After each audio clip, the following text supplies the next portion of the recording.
Selamat datang kembali di podcast Balai Pelestarian Kebudayaan Wilayah 18. Hari ini kita sedang berada di Kabupaten Majene, Provinsi Sulawesi Barat.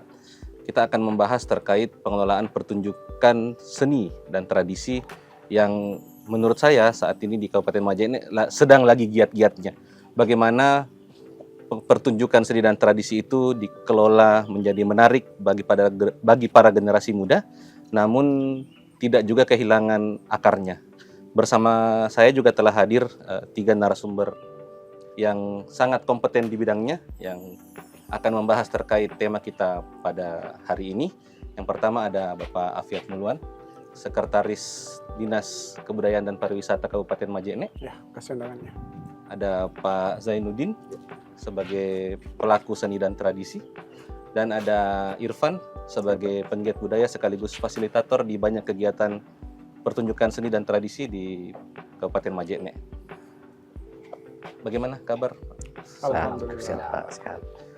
Mungkin saya ke Pak Afiat dulu ya. Siap. Bagaimana sejauh ini pengelolaan pertunjukan seni dan tradisi terutama di Kabupaten Majene, Pak Afiat? Ya, baik. Yang pertama mungkin terima kasih undangannya Pak Rifan. Senang sekali rasanya dari Dinas Kebudayaan dan Pariwisata diundang hadir untuk dalam salah satu kegiatan podcast PPK Wilayah 18. Terutama topiknya ini memang sangat menarik, membincang bagaimana pengelolaan pertunjukan seni tradisi budaya di wilayah Kabupaten Majene. Jadi memang untuk pengelolaan pertunjukan seni budaya di Kabupaten Majene, tentunya kami dari Dinas Kebudayaan Pariwisata dan Kebudayaan Kabupaten Majene selaku perwakilan pemerintah tentunya harus jeli yang pertama menangkap potensi-potensi dari para pelaku seni di wilayah kami. Kemudian kami juga harus jeli bagaimana mampu memfasilitasi sebuah kegiatan untuk menjadi media pengembangan bakat seni dari seluruh teman-teman. Tentunya ini dalam bentuk event kegiatan, baik yang dikelola sendiri oleh Dinas Kebudayaan dan Pariwisata, ataupun kita berkolaborasi dengan Adinda Irfan ini untuk menjemput program kegiatan bertajuk seni budaya, baik pembiayaan di APBD Provinsi maupun di Kementerian, melalui Direktorat dan Balai Pelestarian Kebudayaan. Saya pikir itu yang sementara ini terus kami lakukan. Sejauh ini Pak Afiat, sejak 2023 Balai Pelestarian Kebudayaan hadir sampai sekarang di akhir tahun 2024, saya rasa sudah banyak sekali terutama pertunjukan-pertunjukan seni dan tradisi yang dilaksanakan di Kabupaten Majene. Sejauh ini sudah ada berapa Pak Afiat? Alhamdulillah sejak Balai Pelestarian Kebudayaan memang terasa nyata memang peningkatan fasilitasi baik untuk kegiatan dalam bentuk workshop, seminar, khususnya terkait pertunjukan seni budaya yang difasilitasi oleh Kementerian melalui Balai. Di tahun 2023 kemarin ada kegiatan pewarisan warisan budaya perahu Sandek yang kemudian kita kemas dalam kegiatan Student on Sandek yang awalnya ini diinisiasi oleh Direktorat Pengembangan dan Pemanfaatan Kebudayaan. Alhamdulillah tahun ini dapat difasilitasi keberlanjutannya oleh Balai Pelestarian Kebudayaan. Kemudian alhamdulillah yang kedua juga ini salah satu warisan budaya yang sudah ditetapkan juga tentang bagaimana tradisi seni musik tradisi lisan sayang-sayang yang saat ini memang sudah mengalami ancaman kepunahan karena pelaku penyanyinya sendiri tersisa 1 yang masih aktif, pelaku pemusiknya mungkin masih banyak, dan kemarin juga telah meninggalkan kita bersama salah satu maestro kita, Pak Rusman Piko. Nah ini alhamdulillah fasilitasi Balai kemarin mampu menangkap kegelisahan yang ada di wilayah kami. Kemudian kita bentuk dalam sebuah workshop musik tradisi sayang-sayang. Nah ini alhamdulillah telah terlatih kurang lebih 25 siswa-siswi SMA SMK di wilayah Sulawesi Barat yang kemudian telah kita berikan teorinya dan berikan panggung untuk praktek terkait penampilan musik tradisi ini. Saya pikir banyak hal yang telah kita lakukan bersama. Tahun lalu juga dengan komitmen yang kuat dari pemerintah Provinsi Sulawesi Barat dan Balai Pelestarian Kebudayaan Wilayah 18, kita mencoba menginisiasi satu festival warisan budaya yang skalanya tidak hanya melingkup di wilayah 18 Sulawesi Tengah, Sulawesi Barat, akan tetapi regional dalam kemasan Celebes Heritage Festival, dan alhamdulillah tahun ini kita akan laksanakan kurang lebih H-4 hari pelaksanaan tahun keduanya. Saya pikir kolaborasi ini perlu kita bangun secara berkesinambungan untuk terus menghidupkan kekayaan tradisi budaya di wilayah Kabupaten Majene, Sulbar, Sulawesi Tengah, dan Indonesia tentunya. Dari sekian banyak kegiatan yang sudah dilaksanakan, lalu kemudian di depan mata ada satu kegiatan besar lagi yang dengan lingkup nasional bahkan yang tidak terlepas dari peran pemerintah daerah dan juga Irfan sebagai fasilitator. Mungkin saya ke Irfan dulu. Van, apa kira-kira latar belakang sehingga Celebes Heritage Festival itu bisa terlaksana? Pertama, terima kasih kami ucapkan kepada Balai Pelestarian Kebudayaan Wilayah 18 yang terus terang kami sebagai bagian daripada giat kebudayaan yang ada di Sulawesi Barat, khususnya yang ada di Kabupaten Majene, cukup intens memberikan sosialisasi maupun informasi terkait dengan bagaimana itu strategi kebudayaan. Nah, untuk berfokus ke Celebes Heritage Festival, sebenarnya ini Pak Rifan, ini adalah rentetan yang sangat panjang. Yang kira-kira kalau kita tarik ke belakang ini sejak adanya Balai Pelestarian Kebudayaan, bukan adanya Balai Pelestarian Nilai Budaya yang di Makassar. Kita sudah cukup banyak membangun diskusi, berbagi informasi dari pihak Balai Pelestarian Kebudayaan, khususnya Bapak Samsul Andi Rijal, yang kebetulan beliau sekarang sebagai Kepala Balai Pelestarian Kebudayaan Wilayah 18. Ini artinya ini sudah bertahun-tahun lamanya kita gagas. Nah, ketika kita berbicara terkait dengan bagaimana kita memajukan kebudayaan di daerah, tentunya ada beberapa hal yang harus terkoneksi. Yang pertama adalah pelaku kebudayaan itu sendiri, pemerintah maupun para pemerhati. Ketika itu tidak sinergi dengan baik, maka memungkinkan keterlambatan pemajuan kebudayaan sebagaimana yang diamanatkan oleh Undang-Undang Nomor 5 tahun 2017 itu, yang di dalamnya harus kita majukan, lestarikan, dan kembangkan. Kalau itu tidak terkoneksi dengan baik, maka saya pikir itu akan mengalami keterlambatan sebagaimana harapan pemerintah saat ini. Nah, yang kami lakukan adalah pertama, bagaimana kemudian kita mengidentifikasi siapa pelakunya, siapa komunitasnya yang konsen ke sini, sehingga ada gerakan yang bersama. Karena sebetulnya berbicara soal kebudayaan itu adalah bagaimana kita berkolaborasi yang apik. Tanpa kolaborasi yang apik, kira-kira karya-karya yang kita bisa rasakan hari ini itu tidak akan bisa juga lihat. Anggaplah misalnya sekarang kita di Taman Budaya, ini adalah sebuah kolaborasi yang cukup apik sehingga muncul sebuah karya yang luar biasa. Begitu juga dengan Celebes Heritage Festival. Hari ini itu kami mencoba mulai dari tahun lalu berkumpul bersama. Menarik sekali tadi saya menangkap kata kunci kolaborasi di situ, sinergitas dan kolaborasi. Mungkin saya ke Pak Zainuddin. Apa kira-kira manfaat dari kacamata seorang pelaku seni dan tradisi terkait kolaborasi yang sudah diadakan oleh Irfan, mungkin bagian dari masyarakat, lalu kemudian ada Pak Afiat bagian dari pemerintah. Kira-kira keuntungan yang didapat dari teman-teman pelaku seni dari lahirnya kolaborasi ini seperti apa, Pak Zainuddin? Oke, sebelumnya terima kasih untuk BPK yang telah mengundang kami hari ini. Oke, seperti apa tadi yang dikatakan Saudara Irfan, bagaimana apa manfaat untuk komunitas, manfaat kolaborasi, itu sangat dirasakan teman-teman komunitas menurut saya.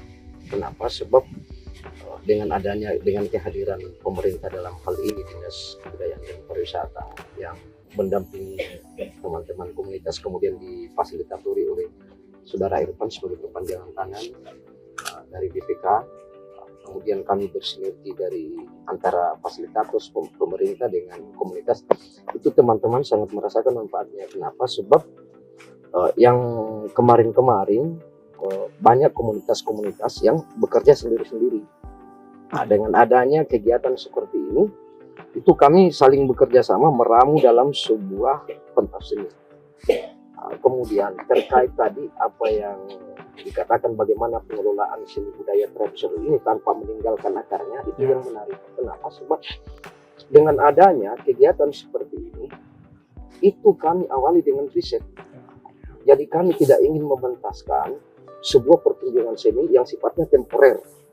Jadi salah satu menariknya di sini, dengan adanya dasar riset yang kita pentaskan, itu adalah salah satu bentuk bagaimana mengenalkan tradisi ini kepada masyarakat. Karena kalau kita mau suruh baca buku masyarakat, tidak mungkin. Jadi dengan adanya event-event, katakanlah Heritage Festival ini, Celebes Festival ini, itu masyarakat bisa mengenal, oh seperti ini loh tradisi di Mandar. Tapi jadi kita ramu, kita kemas dengan beberapa teman-teman komunitas, kemudian didampingi oleh pemerintah, difasilitasi oleh Pak Irfan, itu sangat dirasakan manfaatnya. Jadi diawali dengan riset bagaimana teman-teman ke lapangan dulu, bagaimana ini, kemudian saya terkadang biasa dipercayakan teman-teman sebagai kurator meramu semua dari awal sampai titik finishnya itu supaya pertunjukan ini menarik. Menarik dan tidak terlepas dari akarnya. Mungkin itu kata yang perlu kita garis bawahi di diskusi kita kali ini. Mungkin saya kembali ke Pak Afiat sebagai perwakilan dari pemerintah. Bagaimana pandangan pemerintah Pak Afiat terkait pengembangan seni dan tradisi, terutama pengemasan dengan metode-metode seperti yang tadi? Iya, jadi memang hal yang menjadi kata kunci sebenarnya untuk wilayah Kabupaten Majene dan Mandar secara umum adalah kenapa kekuatan pengayaan seni tradisi begitu terasa begitu kuat. Karena kami di Dinas melihat bahwa potensi utama di Kabupaten Majene dan Mandar pada umumnya ini, kita punya 3 kekuatan tradisi budaya yang mengakar kuat. Yang pertama itu kekuatan tradisi yang dipengaruhi oleh masuknya peradaban kekayaan 7 kerajaan di pegunungan dan 7 kerajaan di pesisir, itu Bak Bana Binanga dan Pitu Lunasalu. Jadi memang itu begitu mengakar, memperkaya hasanah kebudayaan di wilayah Mandar. Nah, khusus di wilayah Kabupaten Majene memang diperkaya kembali dengan pengaruh masuknya agama Islam di wilayah Kabupaten Majene. Banyak sekali kekayaan ritus cagar budaya yang dipercaya sebagai Tosa Lama, sebagai pembawa risalah agama Islam di wilayah Kabupaten Majene, dan itu juga membawa suatu warna kekayaan seni tradisi tersendiri. Yang ketiga yang paling menarik adalah ketika Majene ditetapkan sebagai Afdeling Mandar, sebagai ibu kota Belanda pada zaman pemerintahan, dan itu juga ternyata mewarnai. Apa yang ditampilkan oleh teman-teman hari ini adalah bagaimana kekayaan riset yang mereka lakukan itu yang kemudian akhirnya diterjemahkan dalam bentuk pertunjukan seni tari, seni musik, seni rupa, seni drama, sehingga memang rasanya kami di dinas merasa terus tertantang bagaimana untuk terus dapat memfasilitasi kreasi-kreasi teman dalam sebuah festival-festival kebudayaan. Dan saya pikir tugas kami menjadi dipermudah karena bahannya sudah siap teman-teman. Kami sisa hadir untuk bagaimana menyiapkan media penampilan bagi teman-teman komunitas, dan tentunya sangat didukung dengan keberadaan Irfan sebagai fasilitator membuka jalur informasi terhadap channel-channel pendukungan program kegiatan di tingkat kementerian dan Balai Pelestarian tentunya. Saya pikir itu Pak Irfan. Berarti peranannya Irfan sebagai fasilitator dan juga pembuka jalan kemudian menjadi penting. Mungkin ini Van, tantangan terbesar dengan adanya festival yang akan kita laksanakan sebentar lagi, sudah di depan mata. Sejauh ini tantangan terbesar pengelolaan festival seni dan tradisi ini seperti apa, Celebes Heritage Festival? Baik, terkait dengan berbagai tantangan yang melaksanakan event apapun, saya pikir itu banyaklah tantangannya. Sekali lagi, dimanapun kita sebenarnya kita mempunyai tantangan yang cukup banyak sekali, karena ini berbicara soal event yang cukup besar ini kan tentu kita melibatkan banyak orang, sehingga untuk mempersatukan sebuah persepsi itu cukup menjadi sebuah tantangan juga. Tetapi saya pikir dengan banyaknya kolaborasi itu tadi kata kuncinya, yang bisa menutup berbagai lubang-lubang yang ada, sehingga saya pikir berbicara soal kebudayaan itu tidak ada tantangan. Bagi saya sebagai seorang pernah sebagai penggiat budaya yang di SK-kan oleh Kementerian Kebudayaan saat ini, sekarang disebut sebagai fasilitator, dan selamanya bagi saya adalah sebagai penggiat budaya karena saya senang dengan kebudayaan. Nah, berbicara tentang kebudayaan ya tentu tertinggi bagi saya adalah kebijaksanaan.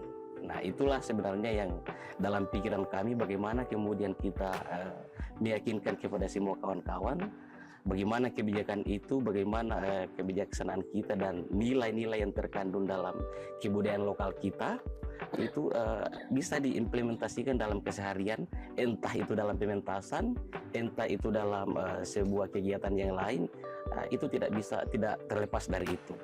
Karena dalam sebuah kebudayaan itu kan akarnya itu ada dalam kepala kita. Anggaplah misalnya kalau kita memakai kacamata teori dari berbagai kebudayaan itu kan dasar berpikir kita ini adalah kebudayaan. Jadi kami sebenarnya banyak juga menangkap dari salah satu tokoh yang ada di Sulawesi Barat, dalam hal ini Bapak Sekretaris Provinsi Sulawesi Barat, dalam hal ini Bapak Idris TP. Sempat kami berdiskusi bahwa hari ini itu sudah mulai kelihatan krisis identitas. Nah, kalau kita tidak melakukan giat untuk mengajak semua kalangan, baik tua, muda maupun yang sementara ini bergiat ini, rasa-rasanya itu akan hilang.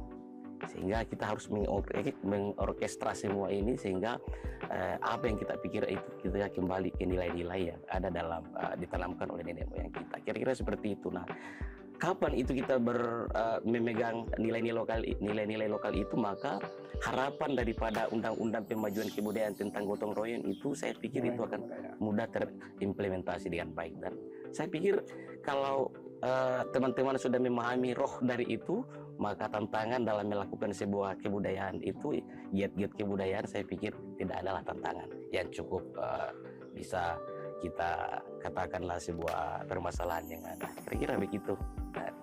Jadi secara keseluruhan tantangan mungkin saja ada, tetapi dengan adanya kolaborasi gotong royong sepertinya bukan lagi terlihat sebagai tantangan berarti.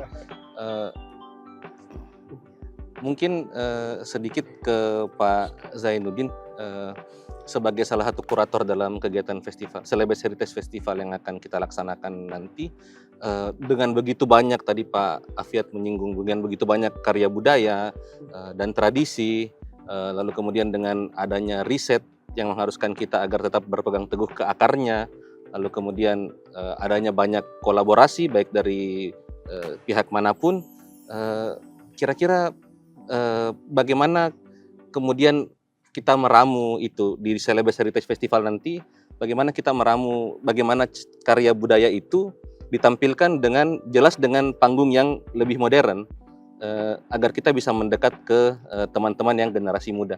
Nah, sejauh ini bagaimana proses persiapan dan meramunya itu seperti apa, Pak? Oke, terima kasih. Kami meramunya kan sebelum kita lakukan event. Inilah menariknya kolaborasi tadi, kembali ke kolaborasi.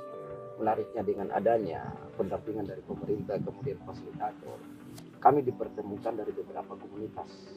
Kami dipertemukan, kemudian kita mengangkat sebuah tema dari hasil riset teman-teman, dan kita Jadi kita undang semua teman-teman sebagai pelaku-pelaku muda melibatkan di dalam.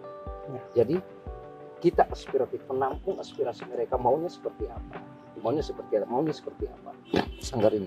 Nah, sepanjang itu tidak melanggar etika dan estetikanya tetap ada, oke-oke saja.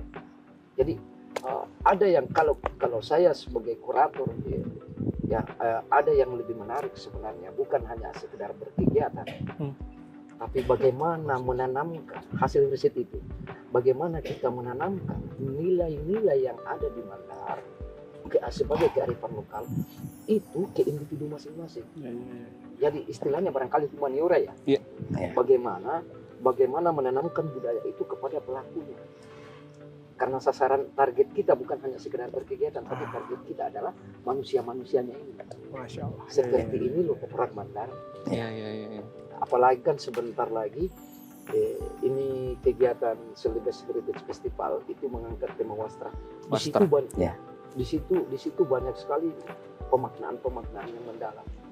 Seperti garis vertikal horizontal yang tergambar dalam sebuah sarung sutra. Itu antara pimpinan dengan ada yang mengatakan antara hubungan antara hamba dengan Tuhan, manusia dengan manusia, ada juga antara pimpinan dengan masyarakat, antara masyarakat dengan masyarakat. Jadi nilai-nilai itu sebenarnya yang perlu kita tanamkan itu. Bagaimana mengakar sehingga secara tidak langsung teman-teman pelaku selain berkegiatan berkebudayaan, dia juga berbudaya sendiri. Iya.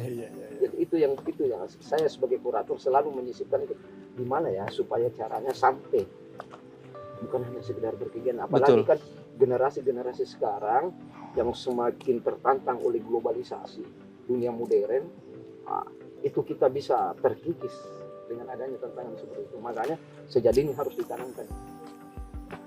Saya pikir untuk sementara ini. Menarik. Saya dari tadi sebenarnya menggali itu. Tema apa, bocoran-bocoran apa untuk kegiatan Celebes Heritage Festival. Alhamdulillah sudah dibocorkan sama Pak Zainuddin. Saya kembali ke Irfan. Kenapa Wastra? Dasar pemilihan tema itu mungkin bukan cuma Irfan, buat Pak Zainuddin dan Pak Afiat juga mungkin bisa menambahkan. Kenapa Wastra kemudian terpilih untuk menjadi tema besar dalam Celebes Heritage Festival di tahun 2024? Ya, baik. Pertanyaannya menarik. Kenapa Wastra diangkat pada Celebes Heritage Festival di 2024 yang memang di tahun lalu mengangkat terkait dengan megalitik dan neolitik. Nah, sekarang ini kita mencoba berfokus pada Wastra, ya, atau kira-kira tenun tradisional. Ya. Kalau misalnya kita berkaca, kami mencoba menerjemahkan apa yang dipikirkan oleh kawan-kawan yang kurator. Salah satu peradaban kita yang konkret di Sulawesi ini adalah terkait dengan tenun atau wastra. Terkait dengan Celebes tahun 2023 dan 2024 ini rupanya nyambung berdasarkan literasi yang kami dapatkan. Pribadi Pak Ridwan Alimuddin cukup intens juga membersamai kami bagaimana kemudian kita bisa meramu ini, dan di tahun lalu kita mengangkat misalnya patung Sikendeng. Ya.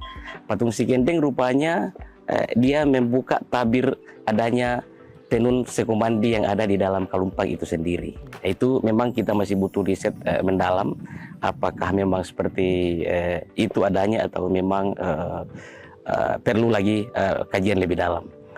Nah, wastra kain-kain tradisional inilah yang kemudian yang menjadi salah satu membangun korelasi antara provinsi yang lain, bahkan dunia sekalipun. Anggaplah misalnya Lipa atau Sutra, itu rupanya dalam literasi itu kan ada keterkaitan antara China maupun India, itu disebutkan dalam literasi tersebut. Sehingga mungkin saja bagaimana kemudian membangun tema tahun lalu satu Sulawesi Indonesia satu, ya mungkin dunia ini akan ternyata kita ini rupanya satu peradaban, kira-kira seperti itu. Kata kuncinya adalah bagaimana kemudian kita bermuara pada persatuan dan kesatuan itu, dan salah satu medianya adalah itu tenun tradisional itu yang di dalamnya seperti yang disampaikan tadi Pak Zainuddin, anggaplah misalnya sekomandi, misalnya dia menceritakan tentang bagaimana kemudian persatuan dan kesatuan dalam tenun ikat tersebut. Itu syarat akan makna-makna filosofis di dalam berbagai macam tenun yang hasil karya oleh orang-orang Sulawesi seperti itu. Baik itu sekomandi, lipak sabe, sambu yang ada di Mamasa, yang ada di Sulawesi, di Bulukumba, dan seterusnya. Kira-kira seperti itu, sehingga hari ini kita mencoba mengangkat tenun Sulawesi, tenun Sulawesi, wastra Sulawesi, tenun Sulawesi mendunia, kira-kira seperti itu yang diangkat. Nah, mungkin saja barangkali ke depannya kalau memungkinkan kita mau lanjutkan lagi, kita akan mengangkat soal isu-isu bagaimana besi yang jelas sekali dalam literasi itu erat kaitannya dengan Majapahit yang zaman lalu.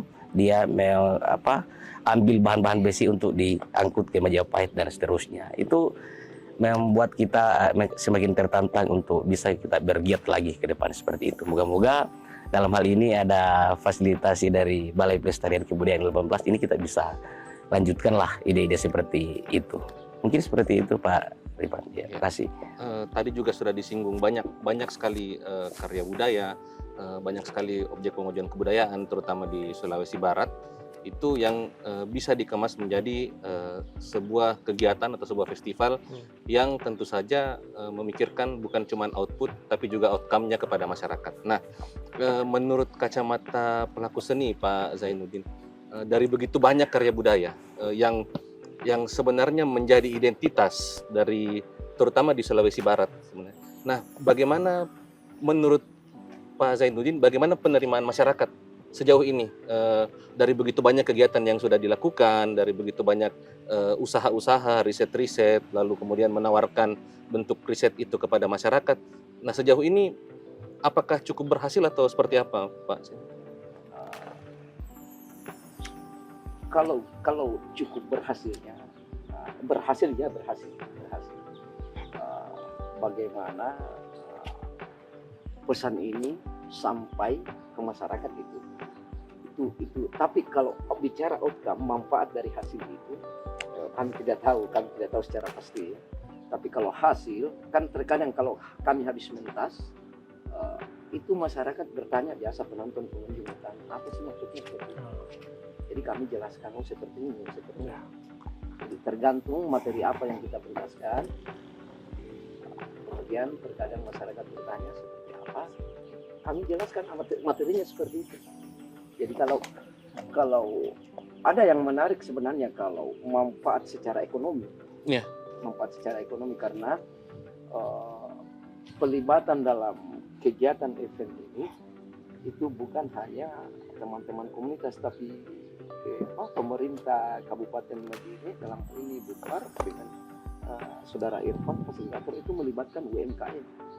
Saya pernah survei sendiri itu pendapatan satu malam luar biasa. Bahkan mereka meminta untuk ditambah harinya untuk pendapatan ekonomi. Jadi ini salah satu menarik juga karena ini adalah salah satu tujuan pemerintah bagaimana perputaran ekonomi dalam masyarakat setempat itu dengan adanya kegiatan. Jadi dia sangat memberikan dampak positif. Tapi kalau dari segi kebudayaan bagaimana outcome-nya, kami tidak terlalu ini. Tapi kalau teman-teman saya lihat, teman-teman pelaku seni budaya itu sangat dirasakan. Dan mereka kedewasaan itu muncul. Minimal kedewasaan teman-teman pelaku budaya itu muncul bahwa mereka saling bisa menerima antara kekurangan satu dengan yang lainnya. Karena kan dulunya masing-masing kerja sendiri-sendiri. Tapi dengan adanya kegiatan seperti ini, itu kedewasaan berpikir mereka bisa saling menerima kekurangan. Mereka per porsi kegiatan dilipatkan, didudukan di situ, diposisikan di situ. Jadi mereka berbesar hatilah. Kan itu sensitif sekali kalau kita di pekerja seni, terkadang sensitif sekali ketika ada sentuhan-sentuhan. Tapi itu menarik bukan sentuhan dalam hal negatif, tapi kita bersaing secara karya. Itu yang menarik. Itu yang menarik saya lihat. Karena teman-teman terkadang ego sektoral masing-masing di komunitas bukan ego mau keakuan, bukan, tapi mereka bersaing secara karya. Lebih ke persaingan idealisme barangkali. Ya, maksud jadi itu yang kita rangkum. Oh ini loh, ini bagus sebenarnya. Kita tinggal kelompokkan bagaimana. Jadi dengan adanya kegiatan seperti ini itu dikelompokkan, jadi kan itu untuk mengawali kita adakan pertemuan dulu sama Bud Bareng, kita duduk bersama. Jadi teman-teman, saya juga mengucapkan terima kasih kepada Pak Afiat selaku pemerintah dalam hal ini Budpar. Kenapa? Sebab beliau sangat tanggap, respon dan cepat sekali menerima dan tanggap menerima itu. Dan biasa langsung dia seharusnya kita lakukan ini, untuk mengkolaborasikan teman-teman ini di bawah. Saya berharapnya seperti ini, kolaborasi dan sinergi seperti ini kalau bisa diteruskan secara kontinu. Karena saya yakin kapan macam saudara Irfan, dia pada posisi fasilitator, dia yang selalu aktif mendampingi, memberikan informasi kepada kami sehingga kami bersemangat kemudian berkolaborasi dengan Budpar. Ini sangat jarang, baru kali ini kalau saya mau jujur, baru kali ini, sehingga teman-teman penggiat seni di bawah itu bersemangat juga dengan adanya sinergi seperti ini, ketemu konsep, ketemu tujuan.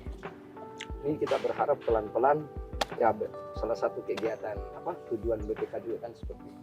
Ya, yang jelas kita besar harapannya disupport juga oleh dari Balai Pelestarian Kebudayaan. Kalau saya pribadi malah bukan kalau bisa, harus dilanjut. Harus. Tapi kita bicara outcome tadi. Saya belum dapat outcome dari Pak Zainuddin. Saya mau ke Pak Afiat sebagai bagian dari pemerintah. Apakah outcome dari kegiatan festival itu terlihat dan sejauh mana pengukuran outcome yang sudah dilakukan oleh Pemkab Majene dalam hal ini Dinas Kebudayaan dan Pariwisata, dan apakah sudah dilanjutkan dalam pengukuran indeks pembangunan kebudayaan di Kabupaten Majene? Ya, jadi makasih Pak Evan.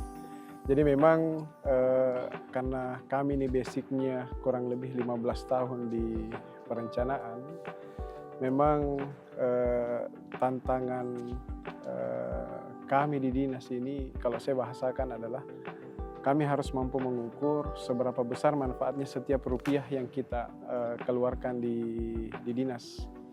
Ini tahun kedua kami di instansi teknis, jadi kami menguji diri kami. Nah, memang yang pertama terkait pewarisan budaya itu sendiri. Jadi yang kami tangkap di Dinas Kebudayaan Pariwisata, hampir setiap pelaksanaan event kegiatan, yang pertama ini menjadi buah pembicaraan masyarakat, baik di media sosial maupun di lingkungan sekolah, di lingkungan perumahan masyarakat.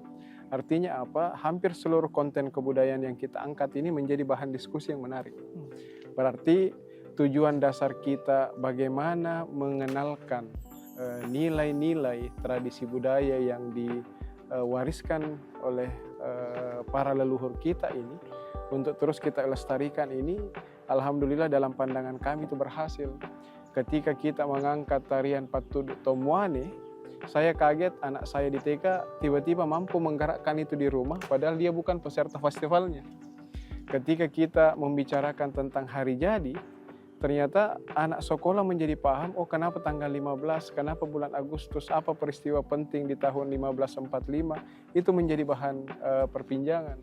Ketika kita mengangkat tradisi sayang-sayang, akhirnya ada keingintahuan apa itu sayang-sayang, apa itu kalindak yang menjadi dasar dari seni musik ini.